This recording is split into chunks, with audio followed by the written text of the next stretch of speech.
Bismillahirrohmanirrohim. Assalamualaikum warahmatullahi wabarakatuh. Perkenalkan, nama saya Restin Jaliforno. Saya dari Prodi Pendidikan Guru Sekolah Dasar kelas 3B semester 3 Universitas Pendidikan Muhammadiyah Sorong. Tujuan dari pembuatan video ini adalah untuk memenuhi tugas ujian akhir semester mata kuliah belajar dan pembelajaran dengan dosen pengampu Ibu Syams Kusumaningrum. Di sini saya akan mempresentasikan tentang pemahaman saya terkait keterampilan dasar mengajar. Dalam keterampilan dasar mengajar sendiri terdapat 8 poin yang harus dikuasai guru, yaitu yang pertama ada membuka dan menutup pelajaran, yang kedua memberi penguatan, yang ketiga mengadakan variasi, yang keempat menjelaskan, yang kelima bertanya, yang keenam memimpin diskusi kelompok kecil, yang ketujuh mengelola kelas, dan yang terakhir atau yang kedelapan yaitu mengajar kelompok kecil. Nah, di sini kita akan membahas tentang membuka dan menutup pelajaran atau poin pertama. Yang kita akan bahas terlebih dahulu yaitu membuka pelajaran. Jadi, membuka pelajaran adalah mempersiapkan mental dan perhatian siswa agar siswa terpusat dan fokus pada hal-hal yang akan dipelajari nanti.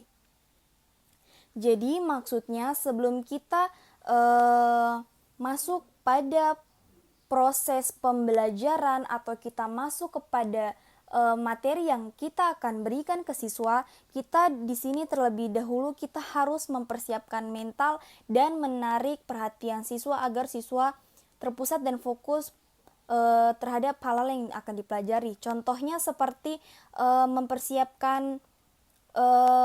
mempersiapkan mental dan perhatian siswa.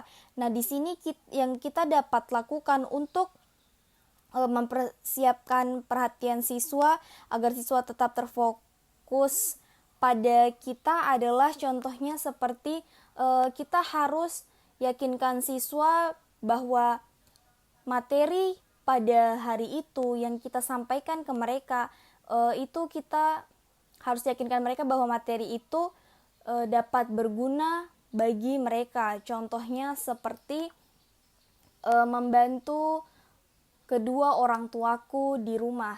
Nah, materi itu kita harus yakinkan kepada siswa bahwa kita membantu orang tua di rumah itu bisa membuat kita meringankan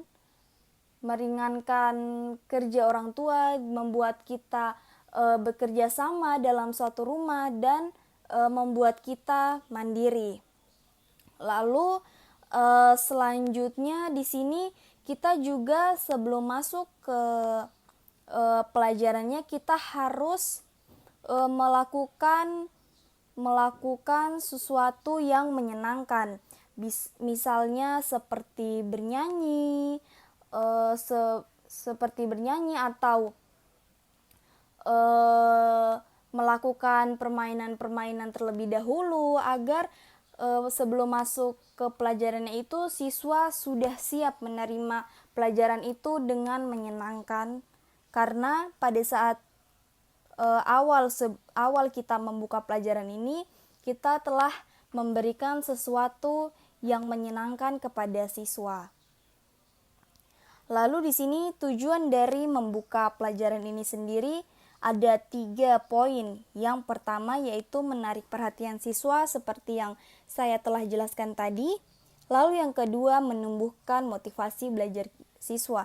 Nah, di sini menumbuhkan motivasi belajar kita maksudnya kita menumbuhkan motivasi belajar siswa ini dengan cara kita harus memberikan semangat kepada siswa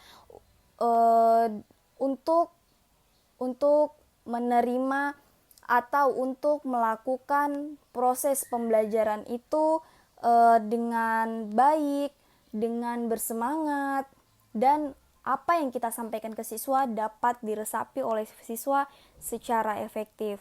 Lalu yang ketiga yaitu ada memberikan gambaran atau rambu-rambu tentang pembelajaran apa yang akan dilakukan. Jadi ini maksudnya sebelum kita masuk ke pelajaran itu kita sudah harus memberikan gambaran dan rambu-rambu. Contohnya seperti, oh iya, pada hari ini kita akan belajar IPA, materinya tentang menjaga kebersihan lingkunganku. Jadi kita sudah memberikan rambu-rambu, contohnya seperti di lingkunganku ada apa saja ya, kenapa kita harus menjaga lingkunganku, kenapa kita harus menjaga kebersihan di lingkunganku, contohnya seperti itu. Lalu kita lanjut pada menutup pelajaran. Jadi menutup pelajaran ini sebagai kegiatan yang dilakukan guru untuk mengakhiri pelajaran dengan maksud untuk memberikan gambaran menyeluruh tentang apa yang telah dipelajari siswa serta mengetahui tingkat keberhasilan siswa serta keberhasilan guru dalam pelaksanaan proses pembelajaran. Jadi di sini maksudnya pada saat sebelum kita menutup pelajaran, di sini kita sebagai guru telah merangkum apa saja yang telah kita pelajari pada hari itu.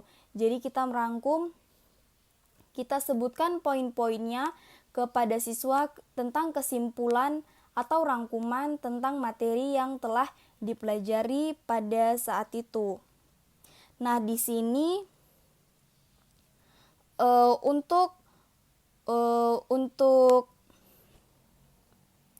menutup pelajaran ini terdapat tujuannya. Jadi di sini saya telah menuliskan tujuan dari membuka pelajaran serta menutup pelajaran. Jadi tujuan keduanya ini yaitu yang pertama memungkinkan siswa mengetahui batas-batas tugas yang akan dikerjakan.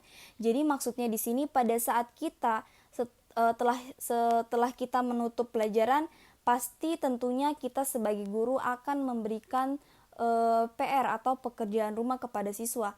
Jadi di situ kita telah menginformasikan kepada siswa dari halaman berapa sampai halaman berapa tugas yang akan kita berikan kepada siswa, seperti itu. Lalu selanjutnya ada menimbulkan perhatian dan motivasi siswa terhadap tugas-tugas yang akan dihadapi. Jadi di sini kita menimbulkan perhatian dan motivasinya ini maksudnya kita memberi semangat, kita memberi dorongan kepada siswa untuk mengerjakan tugas itu dengan cepat, atau kita menginformasikan kepada siswa untuk tidak menumpuk tugas-tugas itu, karena misalnya seperti kita memberitahukan karena pasti nanti minggu depan ada tugas baru lagi yang akan guru berikan kepada siswa. Jadi di sini kita harus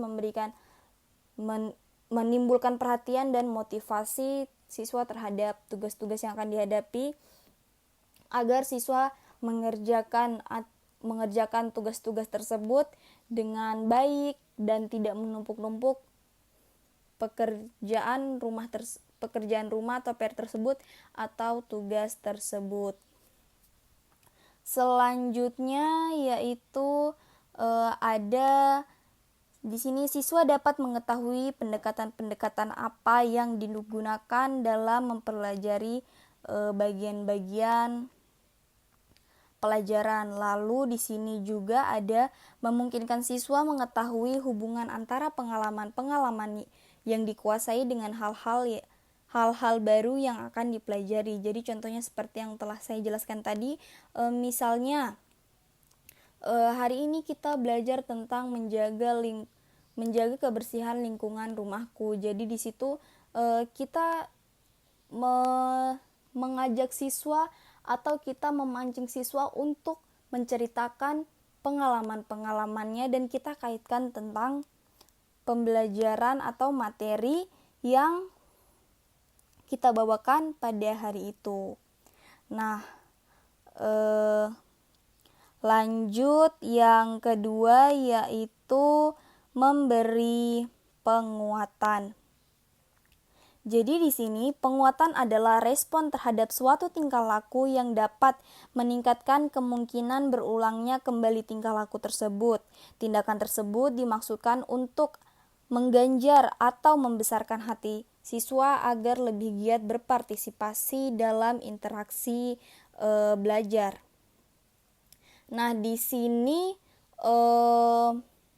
maksudnya itu adalah kita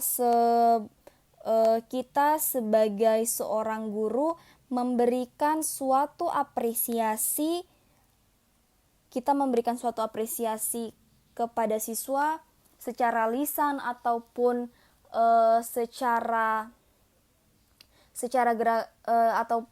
gerakan tubuh yang akan kita lakukan terhadap segala sesuatu yang siswa buat dan sesuatu itu baik. Contohnya seperti dia membuang sampah pada tempatnya. Di situ kita bisa memberikan apresiasi, misalnya kita secara lisannya, misalnya kita bilang ke mereka atau kita bicara ke mereka, terima kasih telah membuang sampah pada tempatnya, terima kasih telah menjaga lingkungan ini untuk tetap menjadi bersih, seperti itu. Nah, di sini secara lisan itu berarti itu sesuatu penguatan verbal. Ya, sesuatu penguatan verbal atau penguatan yang dilakukan secara lisan. Nah, selain itu di sini kata-kata yang dapat kita lontarkan untuk siswa dalam penguatan verbal ini, selain yang saya sebutkan tadi, di sini ada baik, ada bagus, ada tepat, ada terima kasih, lalu ada hebat, dan juga ada kerja yang bagus.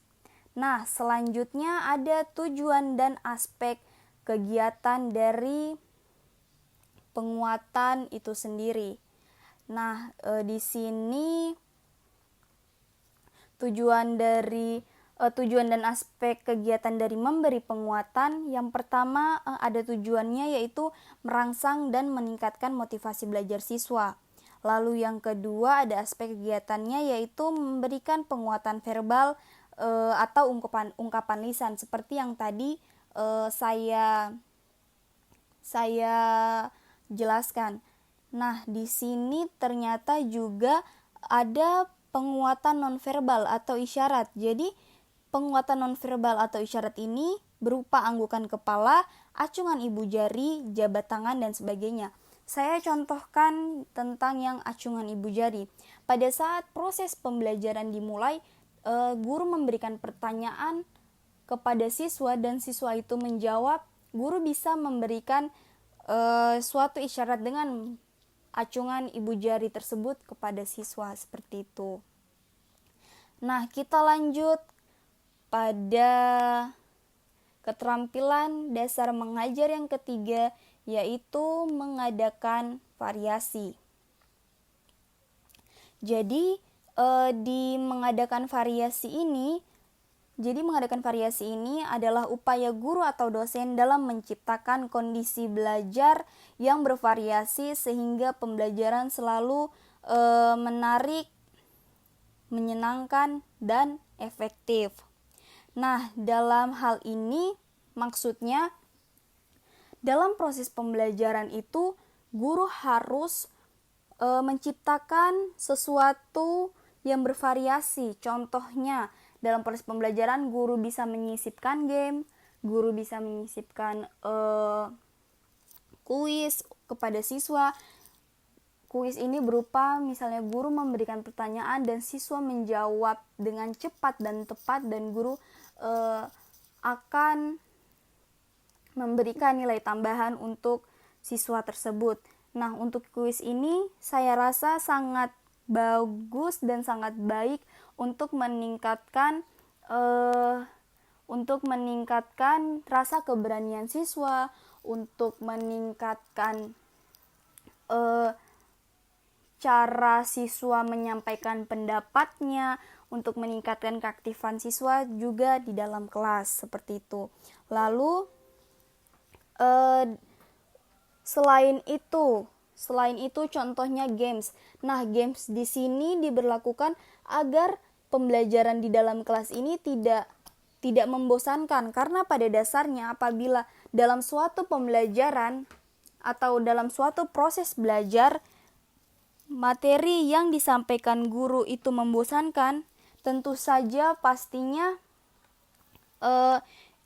materi tersebut tidak akan diresapi oleh siswa dengan baik. Lalu di sini kita lanjut pada aspek kegiatannya. Nah, aspek kegiatan dari mengadakan variasi adalah yang pertama ada suara, yang kedua ada kontak pandang, yang ketiga ada gerak badan, yang keempat ada pemusatan perhatian, dan yang kelima ada posisi guru atau dosen atau instruktur di kelas. Nah, kita lanjut pada tujuan. Tujuan dari mengadakan variasi ini untuk memelihara suasana pembelajaran untuk selalu menarik, menyenangkan, tidak membosankan, dan agar peserta didik tetap antusias, bergairah, penuh perhatian, dan berperan serta aktif dalam pembelajaran. Maksudnya adalah di sini dalam mengadakan variasi ini kita harus menjadikan atau menciptakan keadaan kelas yang membuat siswa ini tetap bersemangat dari awal pembelajaran hingga akhir pembelajaran. Begitu seterusnya. Nah, kita lanjut pada keterampilan dasar mengajar menjelaskan. Nah, menjelaskan ini adalah suatu penyajian informasi secara lisan dan atau dibantu media yang diorganisasikan secara sistematis. Di sini dalam proses menjelaskan ini maksudnya adalah guru berperan sebagai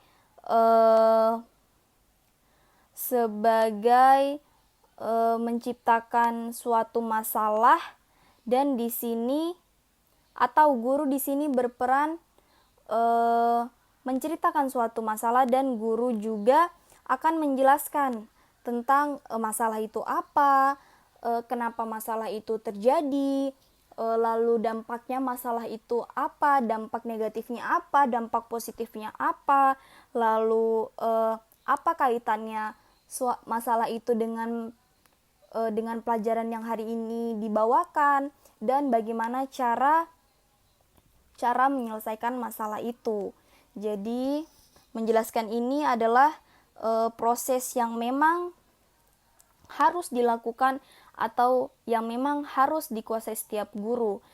Tapi dalam menjelaskan ini juga guru harus memperhatikan cara penyampaiannya seperti apa. Itu nanti kita akan bahas di slide selanjutnya. Lalu di sini kita akan membahas tujuan dulu, baru kita akan membahas aspek kegiatannya. Nah, tujuannya yaitu untuk meningkatkan pemahaman dan fungsionalitas yang menunjukkan hubungan sebab akibat dari sesuatu yang diketahui dan yang belum diketahui, seperti yang tadi saya jelaskan. Nah, ini dia. Jadi aspek kegiatannya ini yang akan kita bahas. Aspek kegiatan yang pertama yaitu merencanakan isi pesan. Nah, di sini merencanakan isi pesan ini kita harus tahu pesan ini dalam bentuk apa. Setelah itu merencanakan cara penyampaian pesannya ini, cara penyampaian pesannya ini harus bagaimana, khususnya pada siswa sekolah dasar. Nah, dalam merencanakan cara penyampaian untuk siswa sekolah dasar ini, kita harus memperhatikan hal-hal sebelum kita menyampaikan pesan tersebut atau masalah tersebut. Hal yang perlu diketahui adalah kita harus menyampaikan pesan tersebut dengan dengan singkat, padat, dan jelas. Dan cara penyampaiannya itu juga kita harus merancangnya sedemikian rupa agar penyampaian tersebut dapat ditangkap dengan baik oleh siswa. Lalu ada yang ketiga, yaitu merencanakan penerima pesan. Nah, di sini kita harus menyesuaikan antara siswa SD, siswa SMP, dan siswa SMA. Cara penyampaiannya itu berbeda. Tidak mungkin pada saat kita menyampaikan pesan atau menyampaikan suatu masalah dalam proses pembelajaran itu kepada siswa SD, kita samakan cara penyampaian pesannya kepada siswa SMA atau siswa SMP. Begitu juga sebaliknya. Tidak mungkin kita melakukan penyampaian pesan kepada siswa SD tetapi caranya mengikuti cara untuk siswa SMA dan siswa SMP, seperti itu. Selanjutnya ada memberikan ilustrasi sesuai dengan latar belakang pengalaman. Selanjutnya yaitu ada memberikan contoh dan memberi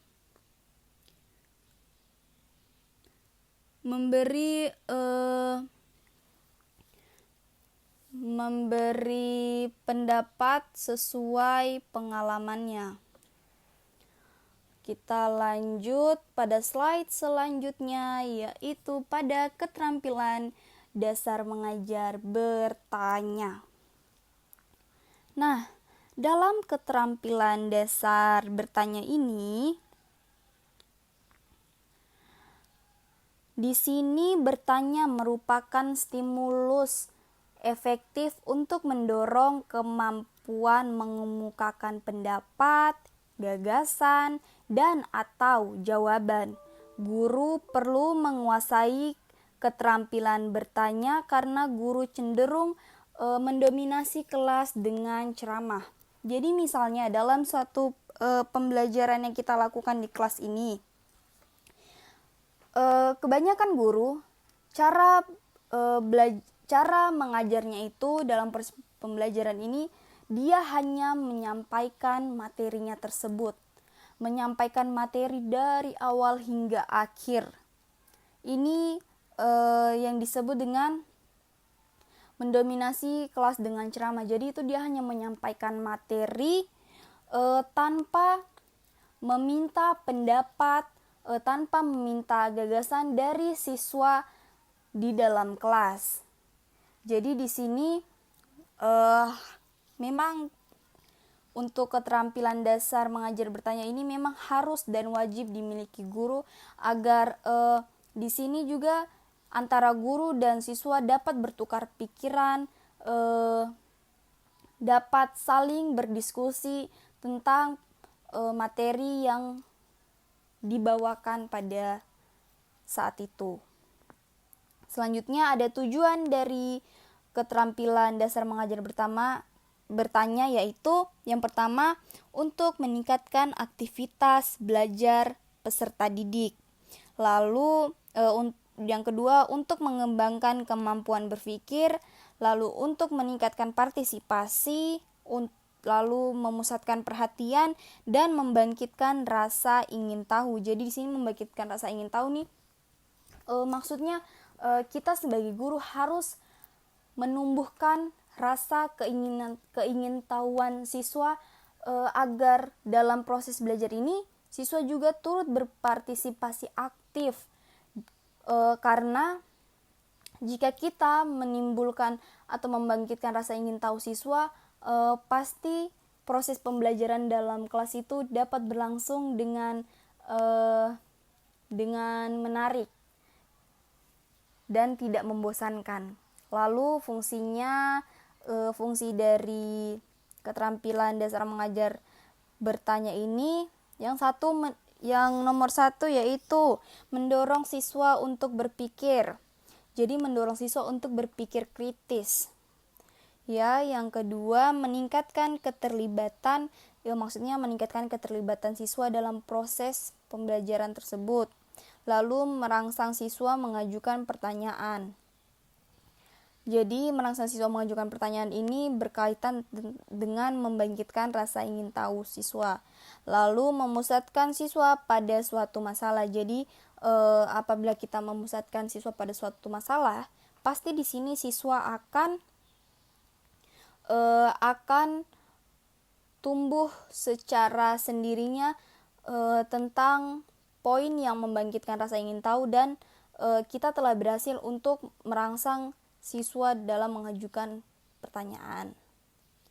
Lalu kita next ke slide selanjutnya. Di sini ada memimpin diskusi kelompok kecil.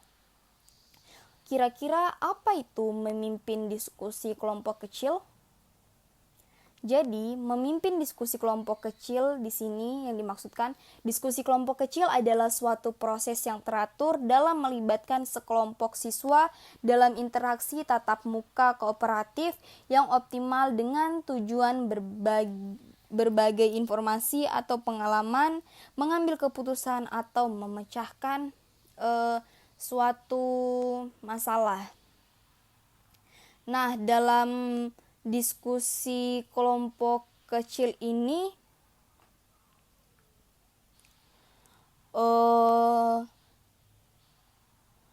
dalam hal ini contohnya seperti guru memberikan suatu permasalahan untuk memancing siswa berani berpendapat, siswa berani untuk menyampaikan gagasannya, siswa berani untuk menyampaikan ide-idenya, dan memancing siswa untuk berpikir kritis.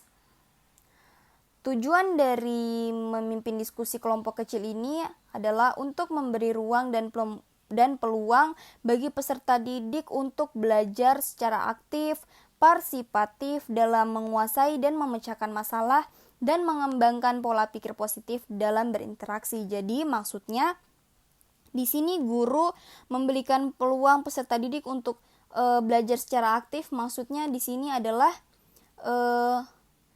misalnya dalam satu kelas, contohnya dalam satu kelas ini guru membagikan kelompok-kelompok dan guru memberikan suatu masalah atau suatu materi kepada siswa, dan di situ dalam permasalahan itu yang pertama siswa siswa harus menguasai masalah tersebut, lalu siswa baru bisa memecahkan masalah tersebut. Tapi dalam memecahkan masalah ini, siswa tidak hanya sendiri, siswa tidak bisa melakukannya sendiri, karena dalam memecahkan masalah ini, siswa harus bekerja sama dengan baik dengan teman kelompoknya agar masalah itu dapat terselesaikan. Nah, di sini juga mengembangkan pola pikir positif dan saling berinteraksi. Jadi di sini maksudnya apabila guru telah membagikan kelompok tersebut, pastinya interaksi sosial itu akan timbul antara siswa yang satu dan siswa yang lainnya. Lalu aspek kegiatannya, yang pertama memberikan ruang dan peluang untuk belajar aktif. Yang kedua, memberi ruang dan peluang untuk memecahkan masalah. Yang ketiga, mengembangkan pola pikir interaktif dan positif. Kita masuk pada slide selanjutnya, yaitu mengelola kelas. Mengelola kelas ini apa dan kenapa mengelola kelas ini sangat penting dikuasai oleh setiap guru. Jadi, mengelola kelas ini adalah kemampuan untuk menciptakan dan memelihara kondisi belajar yang optimal dan keterampilan untuk mengembalikan kondisi belajar secara optimal. Maksudnya apa? Di sini dalam mengelola kelas, pada saat guru membuka pelajaran, di sini guru telah mencantumkan beberapa peraturan atau beberapa tata tertib untuk mengantisipasi terjadinya hal-hal yang tidak diinginkan dalam proses pembelajaran nanti berlangsung. Nah, pada saat guru melis atau menuliskan peraturan-peraturan tersebut, guru harus menjelaskan mengapa peraturan ini dibuat dan untuk apa peraturan ini dibuat. Karena apabila guru tidak menjelaskannya kepada siswa, saya yakin siswa akan merasa, sudahlah, mungkin ini hanyalah peraturan-peraturan biasa. Dan apabila kita melanggarnya juga tidak akan terjadi sesuatu yang merugikan bagi kita. Jadi sebelum siswa, takutnya apabila kita tidak menjelaskan alasan dari kita membuat peraturan itu, nanti siswa malah berpikir seperti itu, dan itu dampaknya sangat tidak baik untuk siswa, dan dampak yang tidak baiknya untuk guru, nanti siswa akan berpikiran negatif terhadap guru seperti itu. Nah, dalam memberikan peraturan tersebut, yang paling utama adalah guru harus tegas. Tapi dalam artian di sini tegas bukan berarti jahat. Di sini tegas, tegas itu bukan berarti jahat. Maksudnya seperti ini. Dalam guru menyampaikan peraturan tersebut, guru akan menyiapkan sesuatu apabila siswa dalam kelas tersebut tidak mematuhi peraturan tersebut.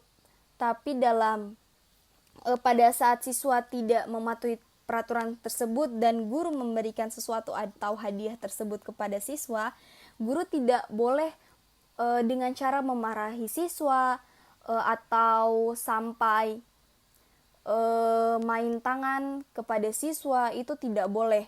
Tapi di sini guru harus membuat sesuatu yang berdampak untuk siswa agar siswa tidak melakukan pelanggaran-pelanggaran atau tidak membuat proses belajar dan pembelajaran pada saat itu terganggu. Jadi harus ada dampak yang memang sesuatu dampak yang memang siswa itu merasa jangan saya lakukan lagi, karena apabila saya lakukan lagi saya akan merugikan diri saya sendiri, seperti itu. Selanjutnya ada tujuan dan aspek kegiatannya. Tujuannya yaitu untuk menciptakan dan memelihara kelancaran pembelajaran lebih baik dan optimal dan menjaga situasi pembelajaran terhindar dari hal-hal yang menyimpang. Lalu aspek kegiatannya di sini keterampilan yang berhubungan dengan menciptakan kondisi belajar yang optimal dan mengembalikan kondisi belajar yang optimal. Yang pertama ada menciptakan kondisi belajar yang optimal. Poin dari menciptakan kondisi belajar yang optimal, poin pertamanya yaitu menunjukkan sikap tanggap. 2, membagi perhatian. Jadi membagi perhatian di sini pada saat siswa telah melanggar peraturan-peraturan yang telah diberikan guru oleh siswa, di sini guru tidak boleh bersikap pilih kasih. Guru tidak boleh bersikap pilih kasih karena misalnya siswa ini baik, siswa ini nakal, tapi guru lebih berpihak ke siswa yang baik, itu seperti itu tidak boleh. Guru di sini harus berada di tengah-tengah dan guru harus menjadi bijaksana untuk siswanya. Lalu yang ketiga, memusatkan perhatian kelompok, dan yang keempat, memberi petunjuk.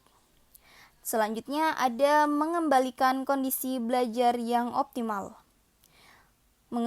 Cara mengembalikannya adalah modifikasi tingkah laku. Seperti yang telah saya jelaskan tadi, guru harus memberikan sesuatu atau hadiah yang berdampak untuk siswa agar siswa tidak melakukan perlakuan-perlakuan yang dapat mengganggu proses pembelajaran. Lalu yang kedua, pengelolaan kelompok. Yang ketiga, menemukan dan memecahkan tingkah laku yang menimbulkan masalah. Nah, kita lanjut pada slide tentang mengajar kelompok kecil dan perorangan. Jadi, poin mengajar kelompok kecil dan perorangan ini merupakan poin ke-8 atau poin yang terakhir. Nah, dalam mengajar kelompok kecil dan perorangan, dalam hal ini yaitu kemampuan dalam mengembangkan terjadinya hubungan interpersonal yang sehat dan akrab antara guru, dosen, instruktur dengan peserta didik maupun peserta didik dengan peserta didik lainnya, baik dalam kelompok kecil maupun perorangan. Nah, jadi maksudnya di sini dalam berdiskusi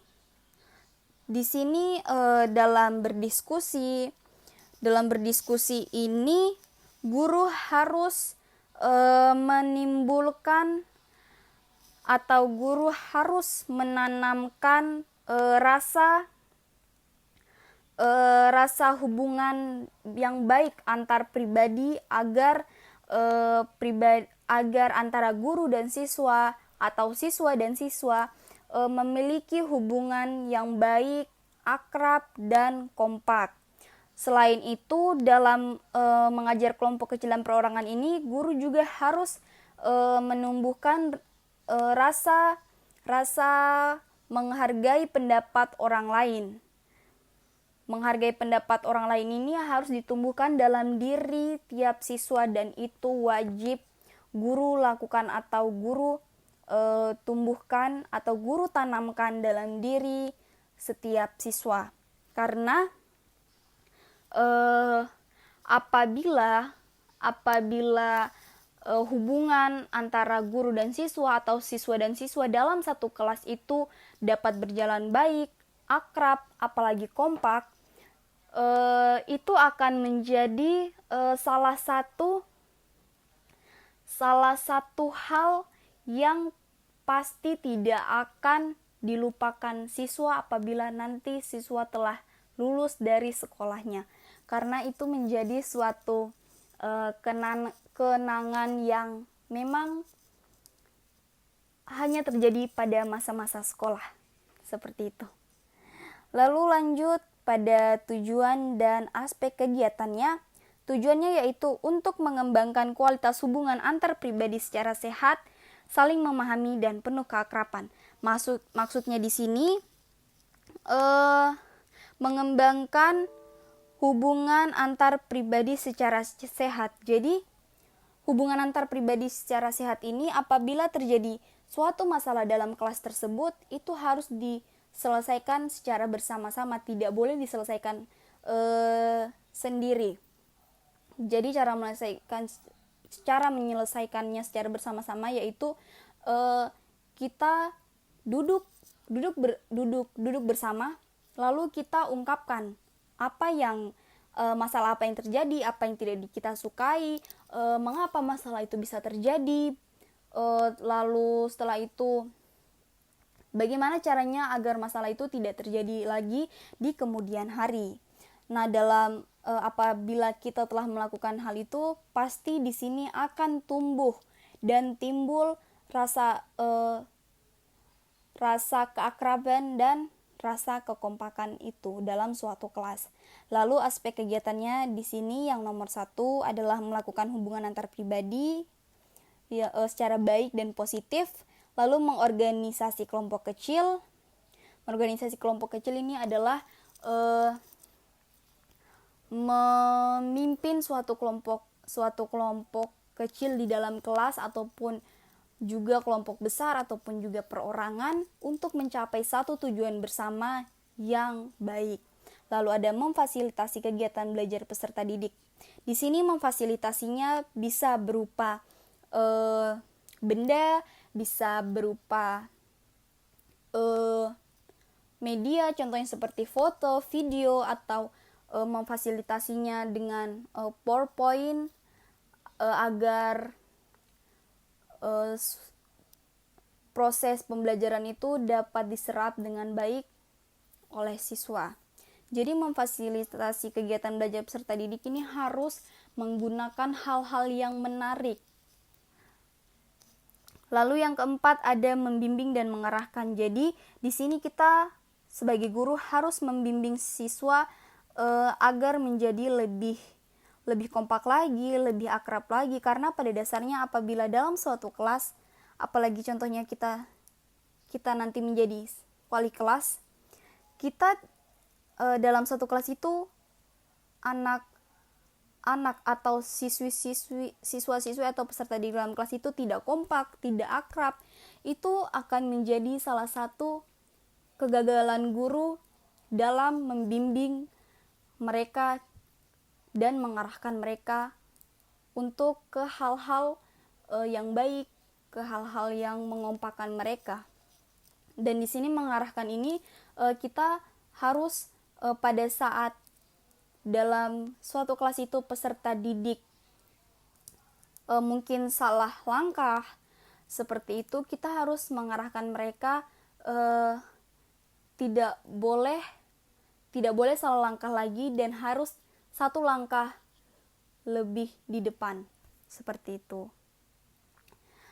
Nah, oke, thank you, dan kita telah sampai pada penghujung presentasi kita. Jadi kesimpulan dari presentasi yang saya bawakan ini yaitu keterampilan dasar mengajar atau teaching skill adalah kemampuan atau keterampilan yang khusus atau most specific instructional behaviors yang harus dimiliki oleh guru, dosen, instruktur agar dapat melaksanakan tugas mengajar secara efektif, efisien, dan profesional.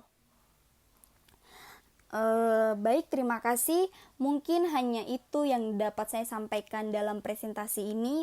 Mohon maaf apabila terdapat salah-salah kata dalam penyampaian yang saya sampaikan dalam presentasi ini, karena pada dasarnya kesalahan itu datang dari diri saya sendiri dan kebenarannya datang dari Tuhan Allah Subhanahu wa Ta'ala. Baik, saya cukupkan sampai di sini presentasi saya. Kita akan bertemu di presentasi selanjutnya. Terima kasih. Wassalamualaikum warahmatullahi wabarakatuh.